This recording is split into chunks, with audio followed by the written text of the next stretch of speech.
Et bonjour à toutes et à tous, c'est Nasser, bienvenue à vous dans ce nouveau numéro de l'Info Mercato, l'émission estivale de Wrestling Foot Games pour vous tenir au courant de toutes les dernières rumeurs de transfert et de toutes les dernières transactions dans le marché des transferts. Donc écoutez, comme d'habitude, on commence par la Ligue 1 où pas mal de transferts se sont conclus ces derniers jours, notamment le plus grand d'entre eux est sans doute celui de Kevin Trapp, le gardien allemand, qui s'est engagé avec le PSG pour 9 millions d'euros. Donc, écoutez, il reste à savoir s'il va véritablement concurrencer Sirigu ou bien s'il va juste venir pour créer une émulation au poste de numéro 2. En tout cas, voilà, c'est une véritable recrue d'avenir, le jeune gardien de 25 ans qui s'engage pour 5 ans. Donc, écoutez, toujours en Ligue 1, cette fois-ci, Adama Traoré, le Lillois, s'est engagé avec Monaco pour 14 millions d'euros tout de même. C'est un énorme transfert qui s'est conclu. Le jeune Lillois, écoutez, qui a rejoint le Rocher. Et à Monaco, toujours, mais dans la colonne des départs, c'est Yannick Ferreira Carrasco qui va quitter le Rocher pour 15 à 20 millions d'euros. euh, euh, pour l'Atlético de Madrid. Pour le remplacer, pardon, on pense sans doute à Ivan Cavallero, le jeune milieu portugais de Benfica, qui va sans doute rejoindre Monaco dans les heures qui viennent, pour un montant qui reste encore à être dévoilé. Et donc, écoutez, voilà, une nouvelle fois, les Monégasques aussi, qui construisent une véritable équipe de potentiel. On va voir ce que ça va donner, s'il y aura une véritable alchimie ou bien si ça va faire un flop. Et donc, écoutez, cette fois-ci au PSG, toujours dans les départs, c'est Johan Cabaye qui va quitter le club parisien pour 18 millions d'euros, en tout cas 14 millions plus 4 millions de bonus.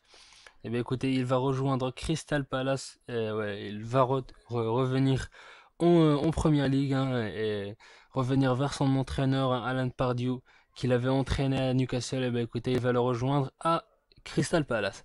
Cette fois-ci, on va partir à l'étranger et en première ligue, où Manchester United est véritablement très actif sur le marché des transferts, notamment pour le poste de gardien. Alors évidemment, on parle notamment de Gea qui va sans doute rejoindre le Real de Madrid. Pour le moment, rien n'est fait, rien n'est amorcé.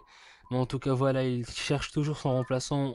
Les noms les plus cités sont ceux de Hugo Lloris et de Jesper Cillessen, le gardien de Tottenham et celui de l'Ajax. Donc, écoutez, on va voir si David De Gea quitte Manchester United. On pense sans doute que son successeur sera parmi ces deux-là.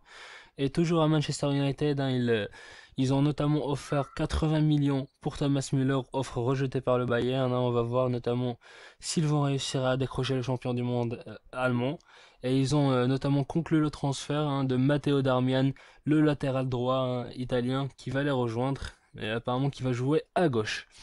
Donc, écoutez, toujours à Manchester United, décidément, ils sont extrêmement actifs sur le mercato. Cette fois-ci, dans les départs, écoutez, c'est Robin van Persie, l'attaquant néerlandais, qui se serait senti trahi par le club et qui voudrait rejoindre, écoutez, Fenerbahçe. Donc, écoutez, le transfert est quasiment conclu. C'est désormais, ils sont en train de régler les formalités. Donc, écoutez, dans les prochains jours, Robin van Persie qui va rejoindre le club turc. Et donc, écoutez, on passe tout de suite en Liga. Écoutez, le véritable transfert, non pas insolite, mais tout de même assez étonnant, c'est celui de Iker Casillas qui va rejoindre, non pas la Roma, on l'avait annoncé à la Roma, on l'avait annoncé à Arsenal. Écoutez, il va rejoindre Porto, le FC Porto qui va s'offrir le gardien légendaire du Real de Madrid, qui a encore tout de même quelques petites années devant lui. Écoutez, ces années, elle va les offrir aux supporters portugais du FC Porto. Et toujours, écoutez, en Liga, écoutez, c'est Séville qui s'est offert le successeur de Carlos Bacca. En l'occurrence, c'est Ciro Immobile, l'Italien qui jouait au Borussia Dortmund, écoutez, qui va rejoindre les Andalous pour 13,5 millions d'euros. Écoutez, merci à vous d'avoir suivi cette info mercato, évidemment. Merci à vous de votre fidélité, avec écoutez, ces émissions estivales, qui sont là pour vous informer, que ce soit l'info mercato, le WWE Info ou bien l'Indie Wrestling. Donc, eh ben, écoutez, merci à vous d'avoir suivi cet info mercato, hein. Rendez-vous très prochainement pour vous donner des nouvelles de tout ce qui se passe sur le marché des transferts. Eh ben, écoutez, merci à vous et ciao ciao.